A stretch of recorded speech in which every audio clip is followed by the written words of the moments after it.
अब हम बात करते हैं पशुपति व्रत में दीपक जलाने के कुछ खास जरूरी नियमों के बारे में। पहला क्वेश्चन है, सुबह और शाम के समय हमें कितने दीपक जलाने चाहिए? सुबह के समय आपको 1 दीपक जलाना होता है और शाम के समय आपने 6 दीपक जलाने होते हैं। 5 दीपक तो आपने मंदिर में शिवलिंग के सामने रखने होते हैं जलाकर, और 1 दीपक आपने अपने घर के राइट और रखना होता है। इस तरह आपके 35 दीपक हो चुके हैं। 5 ही करने हैं सुबह शाम, तो आपको एक्स्ट्रा दीपक लेकर जाने होंगे, कुल दीपक 37 हो जाएंगे। आप जो दीपक आपने पशुपति व्रत में जलाए हैं उस दीपक से आप आरती भूल कर भी नहीं करें। आपके 2 सदस्य व्रत रखें तो दीपक कितने जलाने चाहिए? देखिए, अगर आपके घर के 2 सदस्य व्रत कर रहे हैं तो उनको अलग अलग दीपक जलाने होंगे। 5 दीपक उन्होंने मंदिर में शिवलिंग के सामने जलाने होंगे और 1 दीपक उन्होंने मुख्य द्वार के सामने दीपक राइट हाथ में दीपक जलाना होगा। यानी कि अगर 2 सदस्य व्रत कर रहे हैं तो उन्हें 10 दीपक मंदिर में जलाने होंगे और 2 दीपक मुख्य द्वार पर अलग अलग जलाने होंगे। जब आप मंदिर में 6 दीपक लेकर जाएं तो आपको 6 के 6 दीपक शिवलिंग के सामने भगवान शिव जी भोलेनाथ जी के सामने उतारने जरूर हैं। थाली में से आप 6ठा दीपक भी अवश्य निकाल कर रखें। 5 दीपक तो आप शिवलिंग के सामने जलाकर रख दें, 6ठा दीपक आप थाली में वापस रख लें। उस दीपक को आपने जलाकर मंदिर से नहीं लेकर आना, उस दीपक घर में एंटर करने से पहले ही जलाना है। उस दीपक को आप बिना जलाए ही लेकर आएँ। 6 दीपक हम मंदिर में शिवलिंग के सामने जला दें तो क्या हमारा व्रत मान्य होगा? देखिए, अगर आपने गलती से 6 के 6 दीपक मंदिर में शिवलिंग के सामने जला दिए तो कोई बात नहीं है। 6ठा दीपक आप जलता हुआ ही अपनी थाली में रख लें। उस दीपक को आप खुद ना बुझाएं, क्योंकि खुद बुझाएंगे तो अपशगन होगा। इसलिए आप उस दीपक को जलते हुए ही घर लेकर आएँ।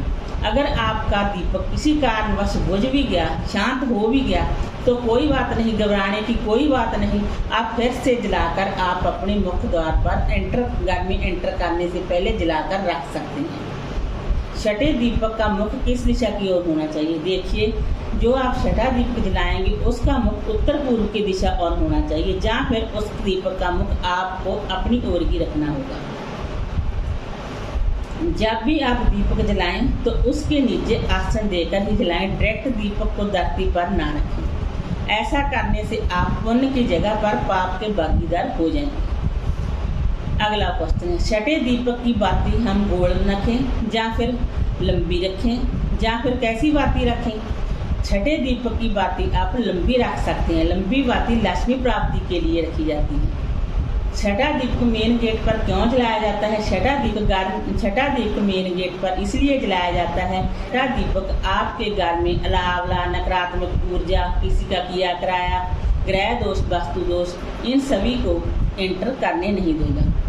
इसलिए 6ठा दीपक जलाया जाता है। अगला क्वेश्चन, 6ठा दीपक कैसे जलाना चाहिए? 6ठा दीपक आपको, कई लोग 6ठा दीपक जलाते समय गलती कर बैठते हैं। 6ठा जल्दबाजी में जलाते हैं, खड़े खड़े जलाते हैं या फिर पैरों पर बैठकर जलाते हैं, उकड़ू जलाते हैं। ऐसा आपको नहीं करना चाहिए। आपको प्रेम भाव से अपनी कामना को कहते हुए बैठकर दीपक जलाना चाहिए, ताकि भगवान शिव जी भोलेनाथ जी आपके दीपक जलाने से प्रसन्न हों और आपकी हर कामना को पूर्ण करें। इसलिए आपको दीपक कभी भी जल्दबाजी में नहीं जलाना चाहिए। जब वो दीपक बुझ जाएं, शांत हो जाएं, तो अगले दिन उन दीपकों का क्या करें?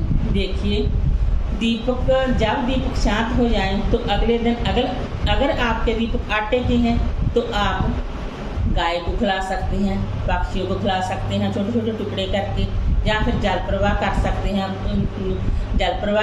हैं, वहाँ पर मछलियाँ खा लेंगी। इस तरह आप कर सकते हैं। उसको ना तो आप किसी पेड़ के नीचे रख कर आए, इधर उधर ना फेंकें उनको, क्योंकि वो मनोकामना पूर्ति दीपक होते हैं। अगर आपके दीपक मिट्टी के हैं तो आप गमले में विसर्जित कर सकते हैं, कच्ची जगह में विसर्जित कर सकते हैं। जैसा आपको ठीक लगे वैसा आप कर सकते हैं, परंतु कभी भी मनोकामना पूर्ति दीपक इधर उधर ना फेंकें। अगला क्वेश्चन है, मनोकामना पूर्ति लिए कौन सा दीप जलाना अच्छा रहेगा। अगर आपने मनोकामना पूर्ति के लिए दीप जलाना है तो आटे का दीप सबसे बेस्ट है। आप आटे का दीप जला सकते हैं, जिससे आपकी कामना शीघ्र अतिशीघ्र पूर्ण होगी। क्या मिट्टी के दीप को जला सकते हैं? जी हाँ, मिट्टी के दीप को भी जला सकते हैं, आटे के दीप को भी जला सकते हैं, धातु के दीप को भी जला सकते हैं। दीप ये तो थे दीप को जलाने की कुछ खास जरूरी नहीं। अच्छी लगी हो तो लाइक कीजिए, शेयर कीजिए, सब्सक्राइब